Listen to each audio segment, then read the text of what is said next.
Shalom, selamat pagi.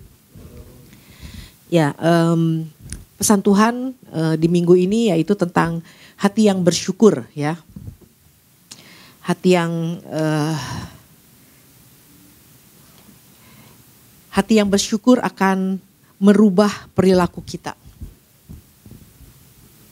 Ini jadi pesannya, hati yang bersyukur akan merubah perilaku kita, ya. Gratitude will change our attitude. Ya, jadi ini hati sama perbuatan kita ini ada hubungannya ternyata. Hati yang bersyukur ini ada hubungannya. Nah, jadi waktu Tuhan ingatkan, pesan Tuhan ini datang buat kita ya, tentang hati yang bersyukur ini, tentang mengucap syukur ini bukan semata-mata tentang gini loh, bisa cuman tentang berterima kasih. Ya, bukan masalah berterima kasih, kan ada orang tuh yang sangat fasih banget ya berterima kasih kan, selalu mengucap berterima kasih kalau pergi ke restoran ditolongin sama waitress, terima kasih ya Mbak, terima kasih gitu. Bahkan kita sendiri ngajarin anak-anak kita kalau dapat sesuatu dari om, tante, dari siapa aja kamu harus terima kasih gitu ya. Nah, kadang-kadang ngomong terima kasih itu juga nggak perlu pakai hati ya, nggak perlu pakai hati. Yang penting ya udah terima kasih ya. Kita udah terima jasa, terima kebaikan dari orang, terima pertolongan, ya udah mengucapkan terima kasih. Ya sesimpel itu sebenarnya kan mengucapkan terima kasih. Kayaknya simpel ya terima kasih itu. Tapi kadang-kadang mengucapkan kata terima kasih itu tidak berlaku di dalam keluarga. Kalau sama orang lain, sama temen tuh bisa fasih banget berterima kasih. Tapi kalau udah urusan di dalam keluarga itu misalnya terhadap anak, terhadap orang tua, terhadap pasangan, itu ucapan terima kasih itu menjadi sesuatu yang kayaknya nggak mudah gitu loh. Kalau udah habis ditolongin, diambilin air, kayaknya nggak pernah ngomong terima kasih karena ya udah kewajiban istri kok ngambilin air, kewajiban anak kok. Kewajiban orang tua kok jadi gak ada ucapan terima kasih gitu. Nah ini kadang-kadang dibilang gampang mana mengucap punya hati yang bersyukur sama berterima kasih. Ternyata gak semua orang juga bisa berterima kasih loh. Ada orang udah ditolongin, dibantuin, dibukain pintu gitu. Gak bilang terima kasih juga gitu loh. Nah satu hari saya pernah ketemu sama orang yang baru meninggal, suaminya baru meninggal dan dia merawat sendiri tanpa pakai suster, tanpa pakai pembantu. Dan gitu dia bilang gini, ngurus suami ini harusnya beban berat buat saya ya katanya. Tapi buat saya nggak beban, nggak terlalu berat gitu ngurusin suami walaupun sekian lama mengurusi suami yang sakit sampai meninggal. Kenapa? Karena suaminya selalu bilang terima kasih. Apapun yang saya lakukan buat dia pasti bilang terima kasih. Misalnya ke WC, mau buang air, apa segala macam. Setelah itu dia pasti bilang terima kasih katanya. Terhadap anak-anak juga tolong ambilin papa air, terima kasih ya. Jadi buat anak-anak, buat orang yang bantuin aja, ucapan terima kasih ini membuat jadi kemudahan gitu loh. Nah makanya dari situ juga saya belajar, berarti dalam hidup kita pun dari sehari-hari juga kalau kita terima kebaikan dari orang-orang di rumah kita juga dari pasangan, jangan lupa bilang terima kasih. Itu cuman ucapan terima kasih aja juga bisa membuat orang jadi seneng gitu loh. Tidak menjadi beban. Nah itu baru ucapan terima kasih gitu ya. Nah tapi pesan Tuhan yang minggu ini tentang ucapan syukur, gratitude ya. Hati yang mengucap syukur. Nah ini diambil ayatnya dari Efesus 5 ayat yang ke-20 ya. Ucapkanlah syukur senantiasa atas segala sesuatu dalam nama Tuhan kita Yesus Kristus kepada Allah dan Bapa kita. Nah ini ucapan syukur ini di dalam bahasa aslinya adalah Eucharisteo ya, Eucharisteo. Nah Eucharisteo ini mengucap syukur ini sama dengan yang ada di ayat 1 Tesalonika ayat 5. 1 Tesalonika 5 ayat yang ke-18. Ini sama ya. Mengucap syukurlah dalam segala hal sebab itulah yang dikehendaki Allah. Nah jadi mengucap syukur itu kemarin juga sempat disampaikan sama Pak Aping bahwa mengucap syukur itu punya sama pentingnya dengan penuh dengan Roh Kudus. Sama pentingnya. Jadi makanya Tuhan bilang, ini adalah kehendak Tuhan ya. Mengucap syukur itu adalah kehendak Tuhan. Nah, jadi penting nggak? Penting orang punya hati yang mengucap syukur, bukan berterima kasih ya, punya hati yang mengucap syukur itu sangat penting. Dan itu yang dikehendaki Allah. Nah, kenapa Tuhan menghendaki orang bisa mengucap syukur? Dan ini yang pesan Tuhan lagi buat kita, diingatkan lagi tetap mengucap syukur. Karena gini, dalam hidup kita nggak selalu hidup dalam keadaan baik-baik saja. Kadang kita masuk dalam satu fase, dalam satu momen di mana kita ngadepin masalah yang sangat teramat sulit. Hari-hari memang kita ngadepin kesulitan, tapi ada satu momen kita bisa menghadapi satu kondisi yang dimana sulit banget. Nah, disitulah banyak orang bisa mengambil keputusan, bisa mengambil sebuah sikap, bisa mengambil sebuah perbuatan-perbuatan yang merugikan diri sendiri. Nah, makanya apalagi gini, kalau orang sampai di dalam satu keadaan yang sulit sampai udah bilang, gue nyerah aja. Nah, orang kalau udah menyerah, ya, ini paling sulit dibangkitkan. Orang paling sulit kalau orang udah kepahitan, udah sakit hati, udah menyerah, itu paling sulit untuk dibangkitkan kembali. Makanya 2 minggu yang lalu atau beberapa minggu yang lalu pesan Tuhan, jangan menyerah. Karena orang kalau udah nyerah, itu adalah menyerah itu sebuah keputusan. Kalau orang udah ngambil keputusan untuk menyerah, itu udah sulit bangkit. Nah, tapi orang yang punya hati yang bersyukur, itu bisa mengambil sebuah keputusan yang baik. Nah, ini jadi yang namanya perilaku kita, ya, sikap kita itu sangat dipengaruhi oleh hati yang bersyukur. Nah, apa itu hati yang bersyukur, ya? Hati yang bersyukur itu selalu dimotori akan kesadaran kita terhadap semua kebaikan Tuhan yang sudah kita terima. Nah, ini. Jadi kalau kita cuma bilang, terima kasih ya udah dibukain pintu, udah dikasih pinjam uang. Itu mah gak usah pakai hati juga ngomong terima kasih. Tapi mengucap syukur itu adalah satu sikap yang sudah, satu ucapan syukur atau terima kasih yang dimotori oleh kesadaran kita terhadap semua kebaikan Tuhan. Ya, yang sudah Tuhan anugerahkan buat kita. Bahwa rancangan Tuhan, kita sadar banget bahwa rancangan Tuhan itu rancangan yang terbaik. Waktu Tuhan itu waktu yang terbaik buat kita. Dan caranya Tuhan adalah cara yang terbaik buat kita. Ini adalah sebuah kesadaran yang terus dibangun, yang terus menerus kita bangun sampai kita selalu sadar kebaikan Tuhan buat kita. Kita hidup karena kasih karunia Tuhan. Nah, kadang-kadang kan orang ngambek sampai akhirnya kecewa sama Tuhan, kan dia lupa hidup karena kasih karunia. Udah diselamatkan, udah terima kebaikan dan semua. Kalau orang udah menyerah, udah kecewa, semua kebaikan Tuhan di masa lalu dia udah gak ingat loh. Nah, makanya Tuhan ingatkan, harus punya hati yang punya ucapan syukur sama Tuhan. Apa yang sudah kita terima hari ini itu bukan karena kehebatan kita, tapi karena ada satu pribadi yang memampukan kita, yang menolong kita, yang membuat kita sampai hari ini kita ada, itu semua karena anugerah Tuhan.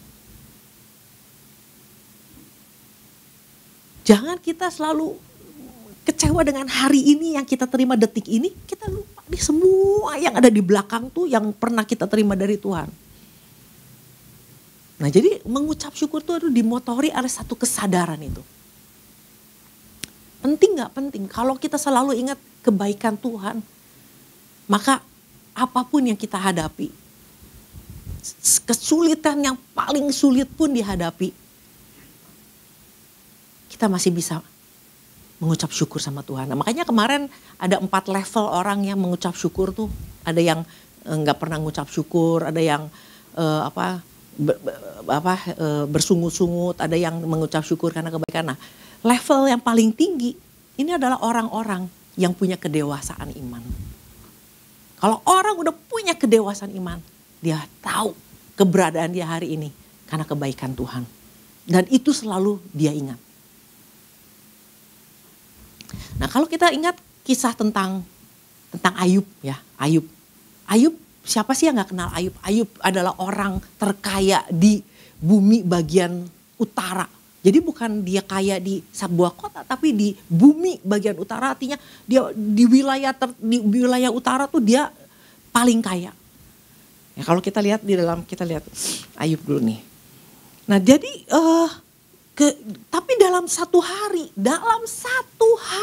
ya, Ayub 1. Dalam satu hari, dalam waktu yang sekejap, dia kehilangan semua. Anak-anaknya, kekayaannya, semua hilang. Bisa gak sih orang mengucap syukur dalam kondisi seperti ini? Dia orang yang saleh, orang yang takut akan Tuhan. Nah, istrinya aja ngalamin kondisi ini. Langsung dia marah sama Tuhan dan dia suruh Ayub, kutuki Allahmu. Berarti kan ada kecewa banget nih. Istrinya bisa kecewa. Jadi ini respon yang bisa dihadapi oleh orang-orang percaya juga. Langsung marah sama Tuhan. Atau ada sikap yang seperti Ayub. Di mana dikatakan bahwa Ayub yang pertama, ayat yang ke-20, maka berdirilah Ayub lalu mengoyakkan jubahnya dan mencukur kepalanya, kemudian sujudlah ia dan menyembah, worship. Katanya, dengan telanjang aku keluar dari kandungan ibuku, dengan telanjang juga aku akan kembali ke dalamnya. Tuhan yang memberi, Tuhan yang mengambil, terpujilah nama Tuhan. Nah, ini reaksi yang orang yang takut akan Tuhan. Enggak ada kata-kata kutuk yang keluar dari mulutnya, enggak ada kemarahan dia di dalam mulutnya dia yang keluar dari mulutnya. Karena dia takut akan Tuhan. Dia orang saleh. Nah, berapa banyak orang Kristen juga bisa seperti ini? Bisa. Tapi kalau kita lihat perjalanan prosesnya Ayub, kalau kita baca tentang Ayub, tapi ada di satu titik ya, di mana dia bilang, lebih baik saya mati Tuhan, lebih baik saya gak pernah dilahirkan. Jadi ada rasa kecewa juga, ngadepin semua situasi. Aduh, satu hari dia kehilangan semua anak-anaknya, semuanya meninggal. Belum lagi dia dalam kondisi sakit yang gatelnya itu gak bisa digaruk pakai tangan, berarti sakit banget gatelnya. Bukan kata guatel banget. Nah, ini satu kondisi yang betul udah kondisi di luarnya nggak enak, di dalam tubuhnya pun nggak enak. Tapi kalau dia sampai nggak mengeluarkan kata-kata yang jahat dari mulut dia itu karena memang dia takut sama Tuhan. Nah, ini juga kan sering terjadi sama anak-anak Tuhan, karena kita takut sama Tuhan nggak ngeluarin kata-kata yang jahat. Tapi kadang-kadang ada satu komitmen di hati, udahlah mulai sekarang mah ngapain rajin-rajin ikut Tuhan. Ngapain? Nggak pernah diucapkan. Tetap bahkan bisa datang tetap ke gereja, tapi ada kekecewaan di hati. Lebih baik Tuhan, lebih baik aku nggak pernah dilahirkan. Kalau ngalamin kayak gini, kesulitan gini, susah banget kayak begini. Dari orang paling kaya di utara sampai orang jadi paling miskin, bukan nol, jadi minus. Nah, dari Ayub pasal 1 sampai akhirnya ya, Ayub pasal 42. Ini menarik. Ayub pasal 42 ayat yang kedua, di sini dikatakan, maka jawab Ayub kepada Tuhan, aku tahu bahwa engkau sanggup melakukan segala sesuatu dan tidak ada rencanamu yang gagal. Firmanmu, siapakah dia yang menyelubungi keputusan tanpa pengetahuan? Itulah sebabnya tanpa pengertian aku telah bercerita tentang hal-hal yang ajaib bagiku dan yang tidak ku ketahui. Firmanmu, dengarlah. Maka aku pun akan berfirman, aku akan menanyai engkau supaya engkau memberitahu aku. Hanya dari kata orang saja aku mendengar tentang engkau, tetapi sekarang mataku sendiri memandang engkau. Oleh sebab itu aku mencabut perkataanku dan dengan menyesal aku duduk dalam debu dan abu. Nah, jadi kadang-kadang untuk kita memahami Tuhan itu sebuah proses. Ya, proses dari tadinya kita ya udah kita cuma takut sama Tuhan, nggak mau ngomong yang jelek tentang Tuhan, tapi ada komitmen, ada keputusan di hati yang akhirnya kita mau jauh dari Tuhan aja deh. Nah, tapi kan dalam proses-prosesnya ini ya, dalam proses dari Ayub 1 sampai 4 pasal 42 nggak tahu berapa lama, sampai akhirnya Ayub sendiri bilang bahwa aku baru tahu. Dulu taunya dari kata orang. Sampai akhirnya dia ngalami pengalaman pribadi dengan Tuhan dan sebagainya. Sampai akhirnya aku tahu. Nah inilah yang Tuhan mau dari yang namanya mengucap syukur itu bukan cuma di mulut. Tapi harus punya pemahaman. Ngerti gitu loh. Kenapa kita mengucap syukur itu bukan cuma sekedar lip service. Tapi memang kita paham. Oh Tuhan punya rencana.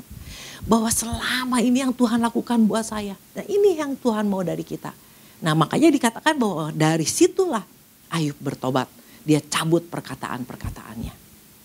Jangan kita pikir gini. Kemarin saya bilang. Yehovah. Allah itu Jehovah. Dia itu ada the existing one.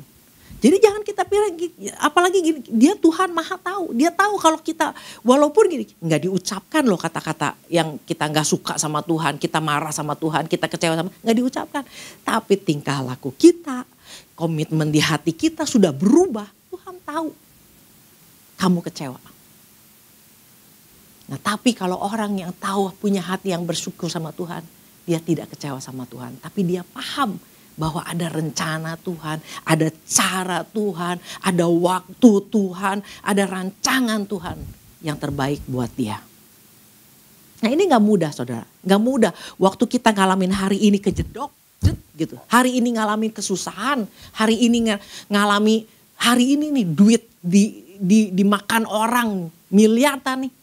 Emang orang bisa, oh thank you Jesus, thank you. Itu gak semua orang bisa gitu. Tapi ada proses-proses yang dimana dia baru tahu bahwa ada rencana Tuhan. Nah tapi dengan catatan gini, jangan jauh dari Tuhan. Nah setiap kali, banyak kali kan orang kalau begitu dia udah ngalami kesusahan, misalnya uangnya miliarannya diambil hilang, langsung udah pergi jauh dari Tuhan. Nggak mau lagi ibadah-ibadah. Nah inilah yang jadi masalah. Akhirnya ngalamin keterpurukan yang lebih dalam. Harusnya apa? Nah kemarin juga sempat disampaikan sama Pak Aping soal Asaf. Nah Asaf aja ada saat dimana dia cemburu. Dia seorang yang tiap hari ada di bait Allah. Dia adalah pemain musik. Dia adalah penyanyi utama di bait Allah. Yang tiap hari melayani Tuhan. Tapi ada saat dimana dia ada rasa kecewa. Ada cemburu juga, lihat orang kok hidupnya lebih senang. Kalau dia mau terus-terusan dalam kondisi cemburu, dia memutuskan untuk terus cemburu juga bisa. Tapi dia memutuskan untuk dia ada di dalam rumah Tuhan. Di dalam rumah Tuhan. Nah oleh karena itu, ini yang Tuhan mau dari kita ya. Tuhan mau kita terus-menerus membangun kehidupan kita.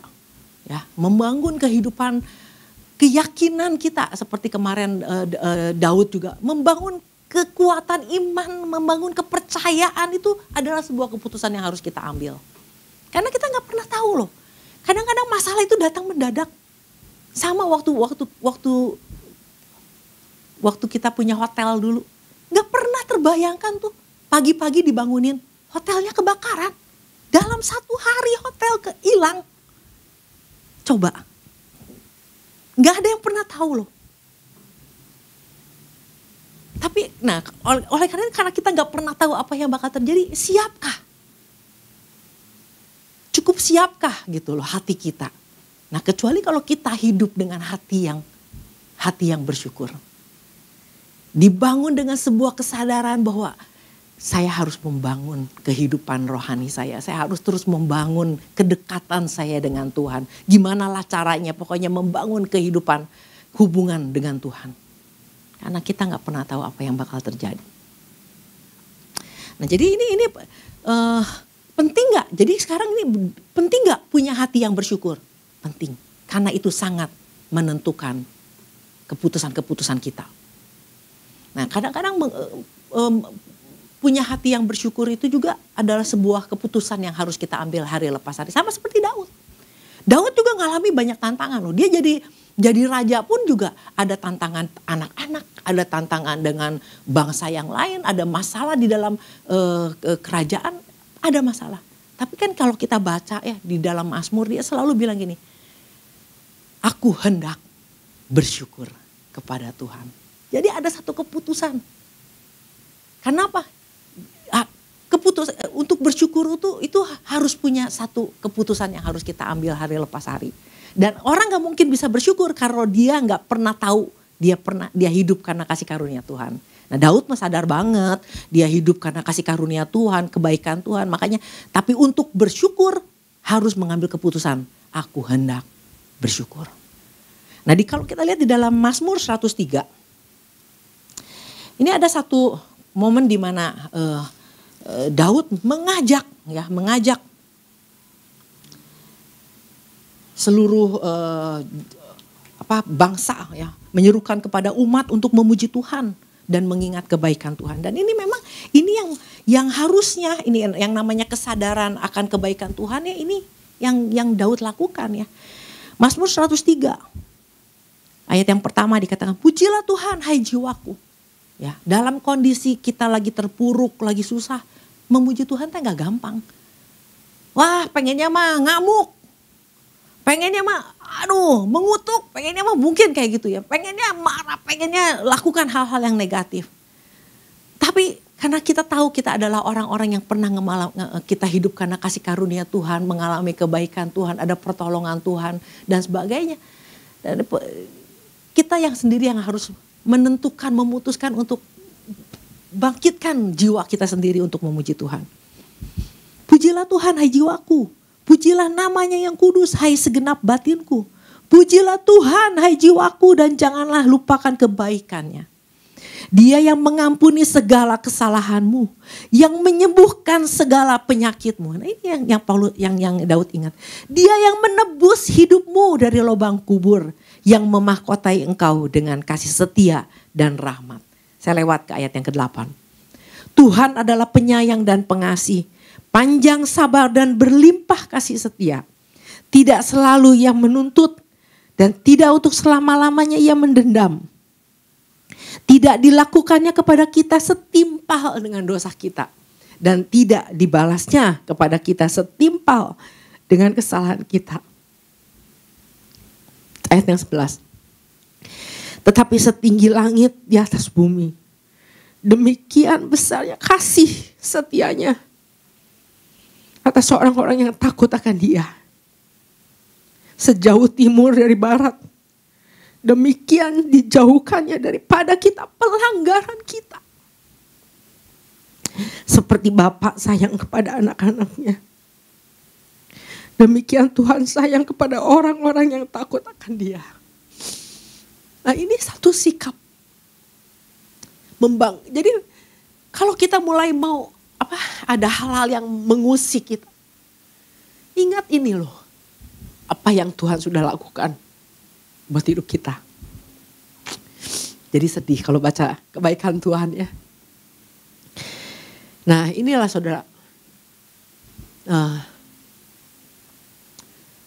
Kadang-kadang kita bersyukur itu karena ya karena gue udah baik kok. Perbuatan-perbuatan gue kok yang baik. Nah, kalau kita lihat, nah kan yang nulis Efesus ini kan Paulus ya. Paulus bilang ucapkanlah syukur. Ini Paulus ini bisa bilang mengucap syukur lah ya, punya hati yang mengucap syukur ini. Dia juga dalam kondisi yang namanya pelayanan dia juga nggak gampang loh. Dia ngalami tantangan di dalam pelayanan dia. Nah kalau kita lihat di dalam 2 Korintus 11 ya, kita lihat nih. Nih orang yang betul-betul punya hati yang bersyukur tuh, yang levelnya udah dewasa banget nih kayak Paulus ya. 2 Korintus 11.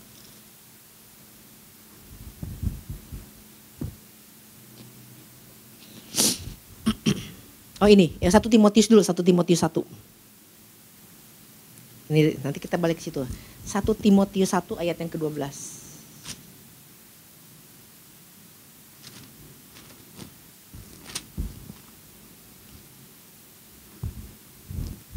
Nah ini ucapan syukurnya Paulus ya. Aku bersyukur kepada Dia yang menguatkan aku, yaitu Kristus Yesus Tuhan kita, karena Ia menganggap aku setia dan mempercayakan pelayanan ini kepadaku. Jadi walaupun kita tahu dia rasul besar ya, pelayanan dia hebat, dia gak pernah bilang, Aku mengucap syukur Tuhan karena aku setia. Aku udah setia kok. Kadang-kadang itu kita mengucap syukur karena kita udah, aku rajin Tuhan, aku datang tiap minggu, tiap hari, aku pelayanan, aku bantuin ini, aku bantuin ini. Aku mengucap syukur karena memang aku setia, aku memang hebat, aku memang bisa diandalkan. Tapi kalau kita lihat orang yang betul-betul bersyukur ini, aku bersyukur kepada dia yang menguatkan aku. Karena ia menganggap, dia sendiri nggak menganggap dia setia. Dia tahu bahwa ia menganggap yang Tuhan yang menganggap dia setia. Nah kesetiaan dia bukan karena dia datang rajin doang, bukan karena dia kehebatan dia. Kalau kita lihat di dalam 2 Korintus 11 ini, ayat yang ke-23. Dia mengucap syukur sama Tuhan dalam segala hal. Apakah mereka pelayan Kristus? Aku berkata seperti orang gila, aku lebih lagi. Aku lebih banyak berjerih lelah, lebih sering di dalam penjara, didera di luar batas, kerap kali dalam bahaya maut. 5 kali aku disesat orang Yahudi, setiap kali 40 kurang 1 pukulan.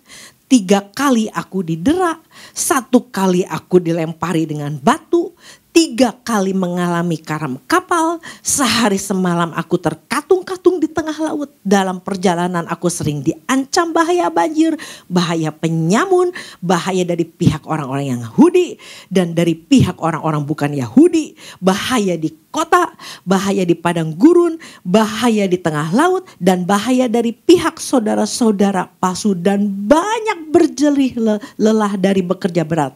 Kerap kali aku tidak tidur, aku lapar dan dahaga, kerap kali aku berpuasa, kedinginan dan tanpa berpakaian, dan dengan tidak menyebut banyak hal lain lagi urusanku sehari-hari, yaitu untuk memelihara semua jemaat-jemaat.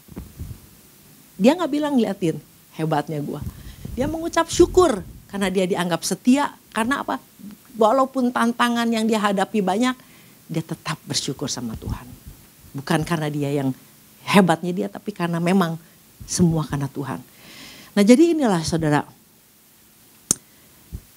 bahwa kita bukan cuma sekedar ikut Tuhan. Ya udahlah pokoknya namanya Kristen, ya udah ikut, sekedar ikut. Tapi ikut Tuhan itu harus mendalam. Harus memahami bahwa kita ini adalah orang-orang yang sudah terima kasih karunia, diselamatkan, diampuni, dianggap layak sama Tuhan. Nah jadi kalau tantangan-tantangan yang kita hadapi, ya udah harus bersyukur. Kenapa? Karena memang semua yang kita terima jauh lebih banyak. Keselamatan jiwa itu jauh lebih banyak, lebih besar dari kehilangan cuma harta benda. Nah oleh karena itu untuk kita terus membangun kehidupan kita, ya seperti tadi Asaf ya, kita lihat dulu di dalam Mazmur 73 ini ayat yang terakhir.